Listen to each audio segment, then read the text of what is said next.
نحمدہ و نصلی علی رسول الکریم۔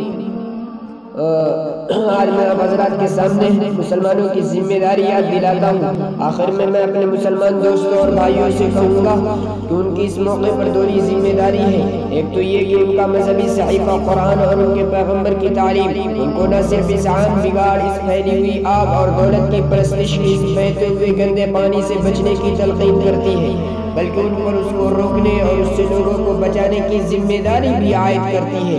ان کو ان کے پیغمبر نے صاف طور پر کہا تھا کہ اگر کسی کشتی کے کسی سوار کو بھی ایسی حرکت سے باز رکھنے کی کوشش نہ کی گئی جسے کشتی خطرے میں پڑ جاتی ہے اور یہ کشتی ڈوبی، تو پھر اس کشتی کا کوئی بھی فرد نہ بچ سکے گا، اور یہ کشتی نیکوبد، قصوروار اور بے قصور سوتے جاگتے سب کے ساتھ ڈوب جائے گی، اور اس وقت کوئی نیکی اور کوئی دانائی کام نہ آئے گی۔ ان کی دوسری ذمہ داری کی وجہ یہ ہے کہ وہ اس ملک میں انسانیت کے احترام، عدل و مساوات اور سماجی انصاف کا پیغام لے کر آئے تھے، اور انہوں نے اس ملک کی بڑی نازک وقتوں میں بھی مدد فرمائی ہے۔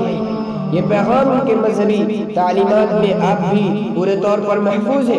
اگر انہوں نے ملک کی سوسائٹی کی اس ڈوبتی یا ڈگمگاتی کشتی کو بچانے کی امکانی کوشش نہ کی، وہ خدا کے سامنے قصوروار اور گناہگار ٹھہریں گے اور تاریخ میں فرض ناشناس بلکہ احسان فراموش اور مجرم قرار پائیں گے۔ میرے محترم بزرگوں اور دوستوں، ہمارا پیغام نہیں ہے کہ آدمی بنو، کوئی زمین تو چاہیے جس میں بیج بویا جائے، زمین تو پیدا کرو جس پر بیج ڈالا جائے۔ بیج اگر سڑا گلا ہوگا تو کچھ کام نہیں آئے گا۔ ہندوستان کی زمین تیار کیجئے تاکہ اچھے بیج ڈالے جائے، دلوں کی زمین تیار کیجئے تاکہ اچھی تخم ریزی کی جائے، دماغوں کو تیار کیجئے تاکہ اچھی ذہن سازی کی جائے۔ آج ہمارے پرائمری اسکولوں سے لے کر کالج، یونیورسٹی کی سطح تک کئی اخلاقی تعلیم دیکھنے کو نظر نہیں آتی۔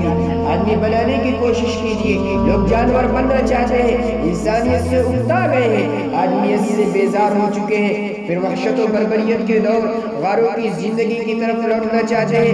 آپ انہیں آدمی بنانے کی کوشش کیجئے۔ اس کی سب سے بڑی ذمہ داری ہمارے مسلمان بھائیوں پر عائد ہوتی ہے۔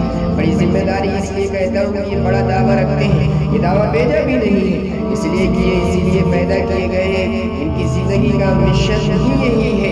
ان کو خدائی پولیس ہونا چاہیے، مظلوم کی مدد، کمزور کی دستگیری، مخلوق کی خدمت ان کا شعار ہونا چاہیے۔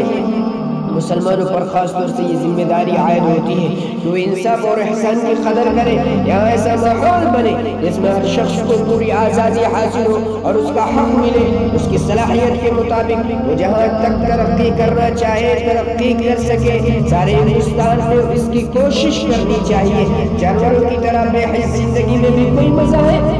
بس یہی ہمارا پیغام ہے، ہمارا پیام ہے۔ اس کو بخوشی عبادت سمجھ کر، مذہب کا جوہر سمجھ کر، اس کی روح سمجھ کر کیا جائے۔ ہمیں اس کی کوئی سیاسی ضرورت نہیں ہے، یہ خالص روحانی، اخلاقی، انسانی، ربانی اور خدا پرستی کی مہم ہے۔ ہم مسلمانوں سے کہتے ہیں کہ تم سچے مذہبی مسلمان بنو، تم نمازیں پڑھو۔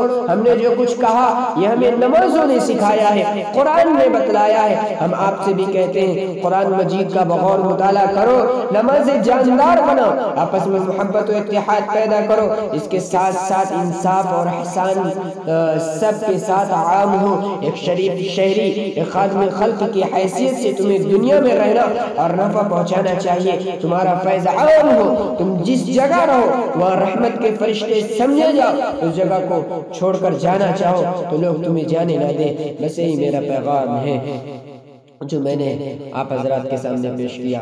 وآخر دعوانا ان الحمدللہ رب العالمین۔